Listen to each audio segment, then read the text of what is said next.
দ্বিতীয় দায়িত্বভাৰ অনুভৱ খুব ভাল। আজি আমাৰ শুভাৰম্ভণি হ'ল, কাইলৈৰ পৰা আমাৰ চোৱা হ'ব। খুব ভাল লাগিছে। আমাৰ ধৰক মঞ্চ উদ্বোধন কৰিলে আমাৰ আলক্ষ্য বৰুৱা আৰু আমাৰ মন্ত্ৰী প্ৰযোজক হিচাপে নীলদত্ত বৰফুকন বাইদেউক আমি আমন্ত্ৰণ জনাইছিলোঁ।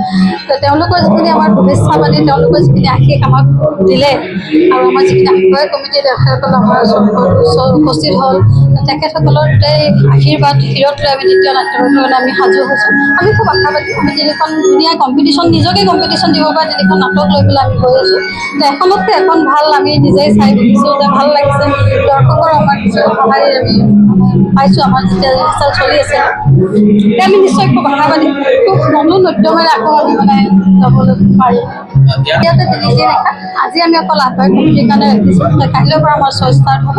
ইয়াৰ পৰা আমাৰ ৰেগুলাৰ আছে আৰু আমাৰ ইয়াতে বহিবলগীয়া নাই। আমাৰ ৰেগুলাৰ ইয়াৰ আমাৰ পিছত আছে আমাৰ নিশা আছে। হয়, বাক্সা ডিষ্ট্ৰিক্টতে আমাৰ ইয়াৰ পিছৰখিনি তেনেকৈ অতি সুন্দৰ ৰাজধানী অসমৰ এখন আগশাৰী নাট্য দল আৰু ইতিমধ্যে আপোনালোকে গমেই পাইছে যে ৰাজধানীৰ যি অভিনয় শিল্পী চম্পক শৰ্মা, মৃদুল বৰুৱা, কবিতা চুতীয়া, ৰাতুল দাস, মানে প্ৰত্যেকটো আৰ্টিষ্টে খুব সবল আৰু শক্তিশালী আৰু নাটক তিনিওখন নাটক খুব সুন্দৰ হৈছে। আৰু আপোনালোকে আজি নিজে উপভোগ কৰিলে গম পাব যে মহাবলীৰ মধুবালা খুব শক্তিশালী মেছেজ থকা আৰু মনোৰঞ্জনৰ সকলোখিনি সমল থকাৰ পিছতো এখন মননশীল নাটকৰূপে আমি প্ৰতিষ্ঠা কৰাৰ কাৰণে চেষ্টা কৰিছোঁ। ৰাইজে ভাল পাব আৰু সমাজৰ কাৰণে বিশেষভাৱে বহুত মেছেজ আছে নাটকখনত। গতিকে আমি আশা কৰোঁ যে অসমৰ ৰাইজে